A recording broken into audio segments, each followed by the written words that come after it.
A number of European countries have begun changing their tone on Israel's Gaza offensive in recent weeks. One of the biggest shifts has been here in Germany, with Chancellor Friedrich Merz saying he no longer understood Israel's objectives in Gaza. Germany's foreign minister is also questioning Berlin's future arms deliveries to Israel, saying they'll be based on an assessment of the humanitarian situation in Gaza.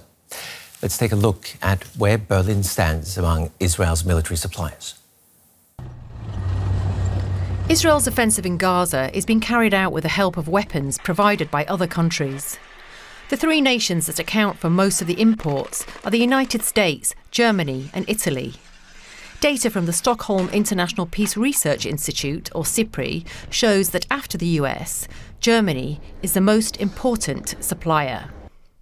From 2020 to 2024, according to SIPRI, Germany accounted for 33% of imports, while the US accounted for around 66% and Italy 1%. Germany mainly provides naval frigates and torpedoes, but supplies have also included armoured vehicles, trucks, anti-tank weapons and ammunition. In the wake of the Hamas massacre in October 2023, which triggered Israel's assault, German arms exports surged after the government in Berlin set up a special committee to expedite deliveries. In that year, 2023, Germany ended up sending more than 320 million euros worth of military equipment, a tenfold increase on 2022, with the vast majority of licences approved in the 3 weeks immediately after the attack. But in 2024, figures declined, with around 130 million euros worth of licences approved. This happened as scrutiny of the offensive started to spread. In March of that year, 2024, Germany was also forced to defend itself before the International Court of Justice after Nicaragua said its provision of military aid to Israel was a violation of the Genocide Convention. But the worsening humanitarian situation in Gaza has now also prompted some members of the junior partner in Germany's governing coalition to call for an end to weapons deliveries on the grounds that Israel is breaking international law. The situation of people in Gaza was also recently described as unacceptable by Germany's new Conservative foreign minister. He underlined Berlin's special responsibility towards Israel, but also said Germany would now have to think very carefully about what further steps to take. And I'm joined now by Israeli historian Moshe Zimmermann, whose work often explores how history shapes public responsibility, especially in the context of Germany and Israel. Thanks for being with us, Professor. Germany's foreign minister now says future arms deliveries to Israel will depend on the humanitarian situation in Gaza.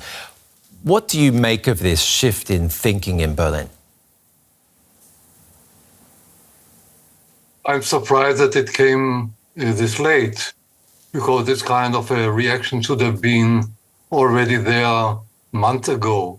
But it's better late than never. And now I think it will put some pressure on Israel. It's not crucial for Israel because the main partner of Israel is the United States, not Germany. But the moment that the Germans also change their course, Israeli politics have to reconsider its own way and its own tactics. What would you like to hear from Germany? Where do you think Germany could play a stronger role internationally in persuading Israel? It's not something that I personally think about it. It is what we really need. Israel needs partners that see to it that between Israel and the Palestinians, there will come some kind of an arrangement. We need partners who see to it that the war ends, that at least we get a ceasefire. So we expect also the Germans, we expect the Europeans, and expect, after all, also the United States to see to it that some kind of an arrangement arises out of this miserable situation and talks between Israelis and Palestinians start. This is what we should expect Germany and other partners of Israel at the moment. As you and I well know, German support for Israel is often framed as a moral obligation rooted in the Holocaust. Will that relationship develop, seeing that Israel is facing much more criticism of how it's conducting its war? Well, there is a lot of misunderstanding.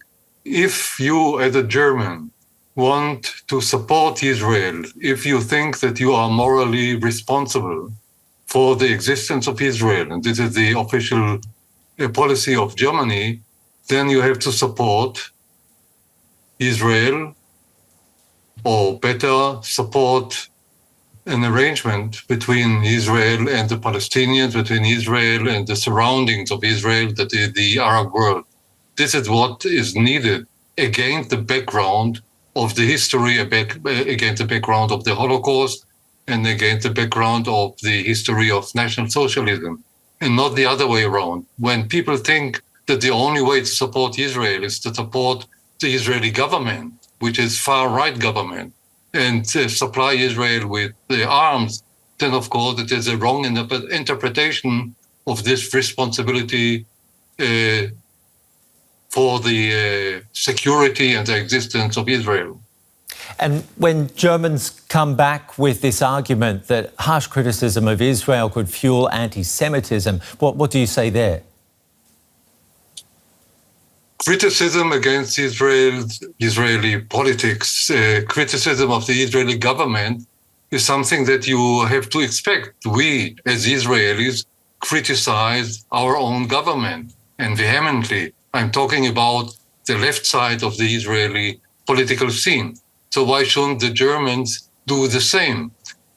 It doesn't have to do automatically with anti-Semitism. The problem is that there are, of course, anti-Semites, people who have arguments or have prejudices which are anti-Semitic, who are now going into the open. It was latent previously, and now it comes out.